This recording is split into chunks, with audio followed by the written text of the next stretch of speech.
Hello everybody, I'm Namita Thapar, Executive Director of MCure Pharmaceuticals. Welcome to Uncondition Yourself, an exclusive talk show on women's health. Today we are talking about a very important topic, abortion. There are 27 million births annually in our country and 15.6 million abortions. More importantly, what deserves a conversation is that every woman has a right to choose what to do with her body. So Dr. Shehryar, why don't we start with you? Couple of statistics that I read are that every day 10 women die of abortion in our country. What is the reason for that and how safe really is abortion? Right. So Namita, first of all, thank you for taking up this subject. That's, I believe, probably one of the most important things for women, because if a society can give women this choice and this right, I think then society has finally arrived. It's sad today that after having the abortion law passed in 1971, unsafe abortions are still the third leading cause of maternal death, of mothers dying during pregnancy. And this is something that I believe is unacceptable, because if we decided as a society to do something about it, I believe that we can prevent each and every one of those deaths immediately. 500,000 abortions in our country are still performed under unsafe situations. Oof. This tells you that when a woman does not want that pregnancy to continue, and if she doesn't get an abortion with dignity, she is going to have that abortion any which way, even if it puts her own life at risk. In fact, that's my next question, that how late in pregnancy is an abortion okay, and what are the ways or the treatment options for abortion, both in terms of medication as well as surgery? Right. And how painful is it really? So in our country, there's the MTP Act, which permits an induced abortion, which she has out of choice up to 20 weeks, which is just short of 5 months of pregnancy. There are reasons why she can do this abortion, but they are pretty broad, and a woman can pretty much come to a doctor and make a choice and ask for it for a number of different reasons. We do terminate pregnancies after that, but our law only permits those terminations to be done to save her life. At that point, she can have an abortion at any time in pregnancy. Now, when you decide to go in for an abortion, we have choices of techniques. Okay. The first 12 weeks are the first trimester, and from 12 to 20 weeks, it's a second trimester or late abortion. First trimester abortions were traditionally done surgically. There was this term DNC, which is obsolete. Right. What we do is we do a procedure called suction evacuation. Okay. Very gentle, just suction out that pregnancy, and it's safe. But today, and that study you quoted says that 80% of abortions in India are done medically. Are there other laws that you feel need to change in our country to change the perception and the behaviors around abortion? Yeah. We made certain proposals to the government. Some of them are waiting in Parliament. And if there's 3 things I would ask is, the first is, let abortion be a right at least for the first trimester. Let not a woman have to justify and give a reason. But what does the law say? That the doctor has to document it? And the doctor has to document it, and the doctor has to maintain it in a report. We need to trust women with these decisions. And I've always believed women will always make the right decisions. No woman ever does an abortion lightly. Absolutely. She does it with a lot of gravity, a lot of thought. And once she comes in, we just need to make sure that we do it as easily, safely, and welcomingly for her as possible. Right. The amendment that has been proposed is that extension of the abortion limit to any time in pregnancy if the fetus has got a defect which cannot survive when the baby is born or when the fetus is born.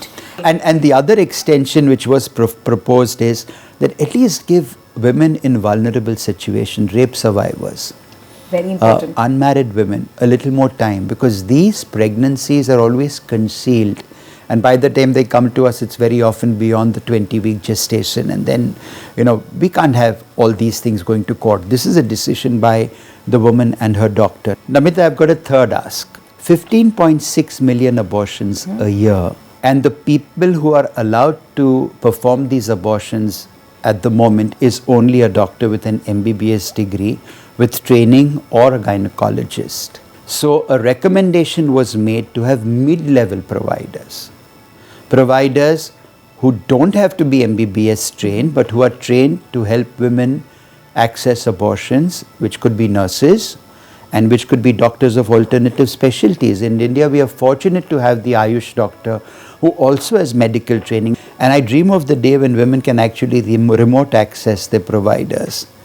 Sex selection in our country, because of societal biases, has really stigmatized the perception of abortion. Can you talk a little bit more about that? Sex selection cannot be tolerated. We have a law, and I'm happy we have that law which does not allow us to disclose the gender. Secondly, sex selection has got so much traction in terms of the public's mind space. Right. The pictures, the visuals, the words. You know, in Hindi it's called Bhroon Hatya. Abortion is not Hatya, not feticide. So the terminology is used. The fact that women today know more about sex-selected abortions than knowing about abortions themselves. Do you know that more than 50% of women in our country don't even know abortion is legal? My God. And that's why they get exploited. Right. Let's not come in the way of a single woman who comes forward and says that she can't continue with her pregnancy. Absolutely. With that, I'd love to move on to Ria. Please do tell us exactly what happened and about your journey. So we started off, we were married around for 3-4 years. Both of us wanted to have kids, and touch wood, pretty quickly we were pregnant. So we were like overjoyed and wonderful, and you know, it was just a really wonderful experience. So essentially then in 7 weeks, there was actually spotting for me. So they called me in, and I go in for what I assume is, you know, something that we can solve for, and I exit with basically the fetus non-existent anymore. So the first time it just quote unquote slipped out. Actually 2 months later I was pregnant again. Exact same thing occurred, and this time again at the exact 7-week mark, the baby's heartbeat stopped. That's when we actually went in and did the suction procedure. So it was a half-day medical procedure. So till date, we still don't know what happened or why it happened. It is a very, very large mind game, and nobody addresses the emotions. Nobody addresses the mind. It takes a toll. It takes a toll on the entire physical. I would assume physically does take a toll, but also mentally. You need to be of a certain grain to be able to deal with it and then move on from it. Tragedy strikes. Twice in my case, but the partners are very much involved. There are aspects where I assume they just, you know, they're helpless, they don't know what to do. They are a definite huge support system and segment. Why don't you give our audience a message that, you know, having gone through this twice, what do you think a woman is looking for from her partner? I think the first thing is just acceptance. That's the biggest piece. Nature is fantastic and powerful. I can say this now because I've moved forward in our journey, and it is, it's easy for me to say this, but when I wasn't moving forward in the journey, and when I was taking that time and space and maybe just distance from this entire thing, it was definitely a battle I had in terms of what could I have done, and that is not a burden any woman needs to carry. Thank you so much, Ria. My Doctor, pleasure. you wanted to add a few things about her. Yes. So most of our earlier discussion has been about induced abortions, abortions out of choice. Right. Women take that very differently from an abortion which happens when it's a very wanted pregnancy. Well, the first thing you do is you go to pregnancy better prepared. There's a lot of things that we can, but you can never ever completely prevent a spontaneous abortion.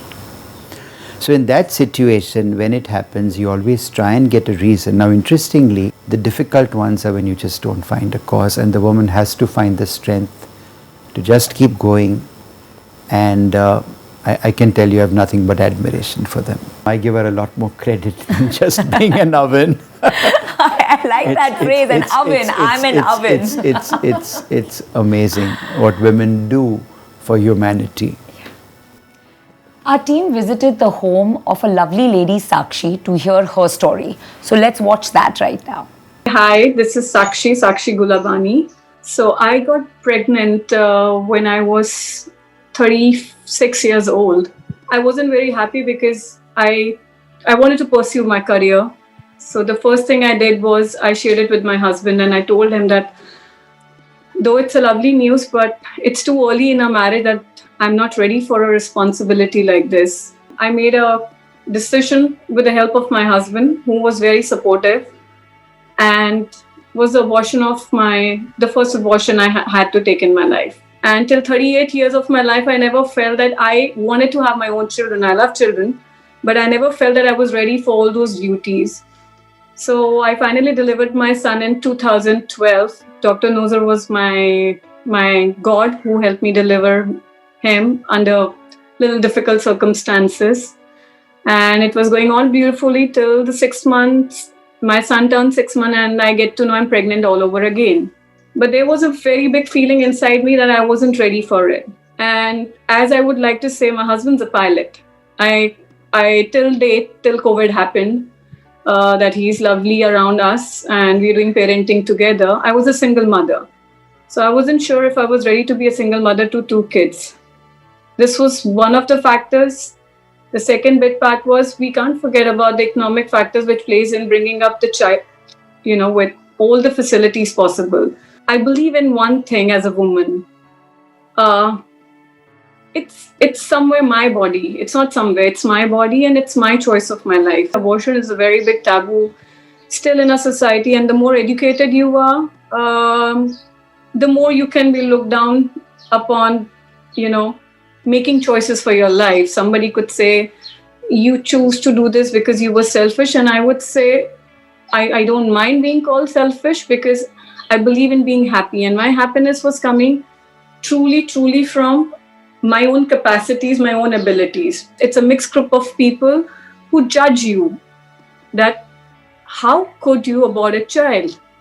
How could you not give a sibling to your son? I just wish if this one part can become a big part of a society where at least the educated part starts looking at it, that it's not a big deal not to even have a baby.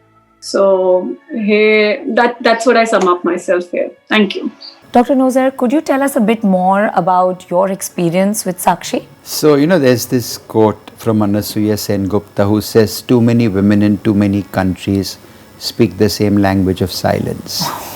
And what Sakshi beautiful. has done today is she's probably spoken for all those women. Here is a strong woman who's standing up and telling you that the decision she made was her decision. Yes, it had support from her partner, her spouse, that she made the decision unselfishly. My message to medical professionals after hearing Sakshi is that please be there and welcome them with open arms and sensitivity with absolutely no judgment. Any other message, last message that you'd like to give? Right. So this is for women. Okay. I think when it comes to a spontaneous miscarriage, you just have to be brave and move on to the next good thing happening in your life. It's not always easy. Ria had 2. I have patients who had many more than 2. Until you have to find some way of making that pregnancy happen. But keep going. When it comes to induced abortions, again, I want women to know that there's an amazing sisterhood out there. They feel very alone. I can't tell you how difficult it is for a woman to out herself and talk about the fact that she's had an induced abortion. With a spontaneous abortion, there is grief. With an induced abortion, there is often guilt. Right.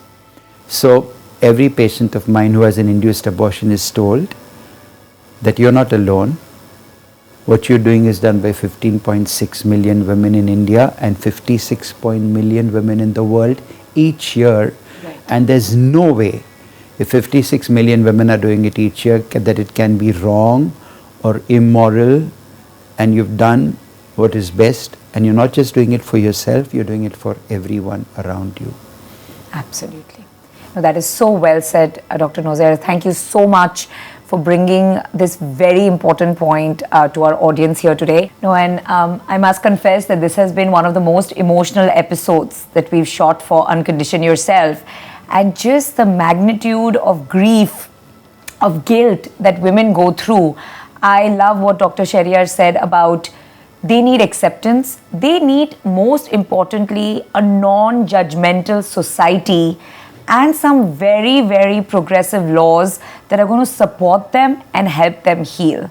So let's really, really take this upon ourselves and make this happen in our country. We owe it to the women of our country. And with that, we end a highly emotional but fantastic session on abortion. So I'd like to end by giving our lovely doctor Uncondition Yourself mug to sign. Wow. And thank you so much for being with us today. Thank you. You spoke so passionately about a topic that so many need to hear about. And of course, the most important star of today's show, Ria. Thank you. It is so important for women to share their stories, Very true. to talk, not just for their own healing, but to really give a strong message to all the women out there watching you. So thank you so much for doing that. Thank you for providing the platform and Thank doing you. this. Thank you so Thank much. you, Ria. Namita. बन के उड़ना है तितली